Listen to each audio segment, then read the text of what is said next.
मोहन सरकार के 10 महीने के कार्यकाल पर पीसीसी चीफ जीतू पटवारी ने सीएम मोहन यादव से 10 सवाल पूछे हैं। इस दौरान जीतू पटवारी प्रदेश सरकार पर जमकर गरजे। देखिए खास रिपोर्ट। मध्य प्रदेश में मोहन सरकार को 10 महीने पूरे हो गए हैं। एक तरफ प्रदेश सरकार लगातार अपनी उपलब्धियां बता रही है तो दूसरी तरफ कांग्रेस आरोपों की झड़ी लगा रही है। पीसीसी चीफ जीतू पटवारी ने महिला अपराध, बेटियों से दुष्कर्मों सहित कई मुद्दों पर मोहन सरकार को घेरा। बता पा रही कि वो किसानों के दाम कब देगी, घरेलू को 3,000 कब देगी, कब 1.5 लाख पर बंद करेगी, कब एसटी छात्रवृत्ति देगी, कब किसानों की खाद की व्यवस्था करेगी, बलात्कार बेटियों को कैसे रोकेंगे, कैसे इस प्रदेश में हर तरह की अराजकता, करप्शन का जो क्राइम की सरकार है उसका किस तरीके से सुधार करें।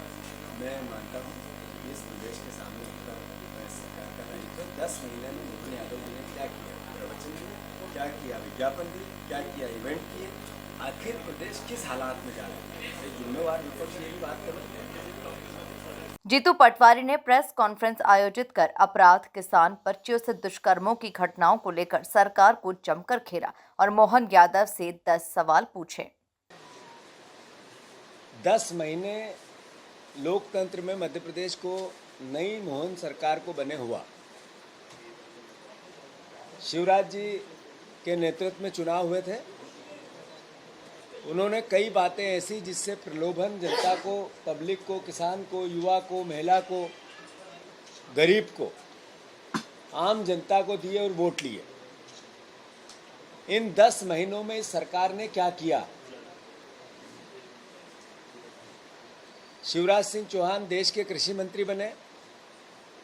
आज मंगलवार है। मैं पिछले 5 मंगलवार से उनसे समय मांग रहा हूँ, इसलिए कि हमारे प्रदेश के, देश के कृषि मंत्री हैं और पूरे देश में हो, चाहे झारखंड हो, चाहे महाराष्ट्र हो, जहाँ हरियाणा हो, जहाँ चुनाव होते हैं वो मध्य प्रदेश की दुहाई देते हैं और बातें करते हैं किसानों के हित और अधिकारों की और कहते हैं मैं किसान का बेटा हूँ। मुझे नहीं पता वो किसान के बेटे तो हैं या कितना सच है कितना झूठ, पर मैं ज़रूर किसान का बेटा हूँ और किसानों की उस वेदना को, उस सत्य को, उस तकलीफ को, उस पीड़ा को मैं शिवराज जी से मिलकर उनसे सकारात्मक बात करना चाहता हूँ। जो एक किसान के बेटे में दर्द होना चाहिए, उसको दूसरे किसान के बेटे से दर्द का संवाद करना चाहिए, पर शिवराज जी ये नहीं करना चाहते। एक मंगलवार को उनके पास समय नहीं था, 2 को नहीं था, 3 को नहीं था, 4 को नहीं था, 5 हो गए। तो मैं फिर आग्रह करता हूं उनसे, शिवराज जी आप एक बार किसानों की तकलीफ, आपकी जो भावना है, आपने कहा मैंने बहुत तरक्की करवा दी, आज क्या वेदना है, क्या परिस्थिति है, उसको लेकर मध्य प्रदेश और देश के किसानों के हितों की, उनके सकारात्मक सुझाव के आपसे मैं बात करना चाहता हूं। आप कृपया समय दीजिए।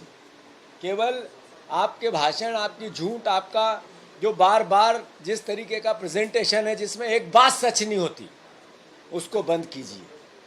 मैं मानता हूं कि आज सिंगरौली में 6 साल की बेटी के साथ सुबह बलात्कार हुआ, 6 साल की बेटी के साथ आज बलात्कार हुआ। रोज 20 बलात्कार होते हैं, 20 बलात्कार रोज होते हैं। मध्य प्रदेश कैपिटल बन गया बलात्कार की। कांग्रेस पार्टी ने लगातार 20 दिन का एक पखवाड़ा चलाया, बेटी बचाओ अभियान।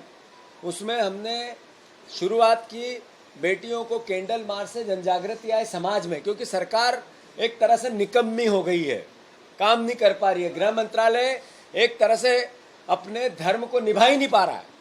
फिर हमने मशाल जुलूस निकाले युवाओं को जागृति लाने के लिए। फिर हमने जनप्रतिनिधियों को ज्ञापन दिए, कांग्रेस के जनप्रतिनिधियों, बीजेपी जनप्रतिनिधियों का एक परिवार है, उनको ज्ञापन दिए, उनसे बातें की कैसे हम बेटियों की रक्षा करें।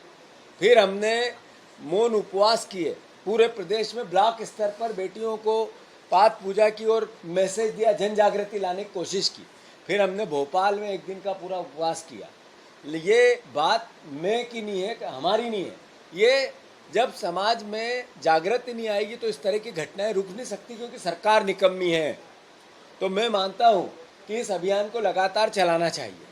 मुझे हाई कोर्ट, सुप्रीम कोर्ट के निर्णय के बाद सरकार निर्णय ले रही है, पता चला है कि बेटियों को जिनको कुल मिलाकर एमपी में चुनावी सरगर्मियों के बीच जीतू पटवारी लगातार प्रदेश सरकार को घेरने में जुटे हुए हैं। अब देखना होगा कि सरकार की तरफ से विपक्ष को किस अंदाज में जवाब दिया जाता है।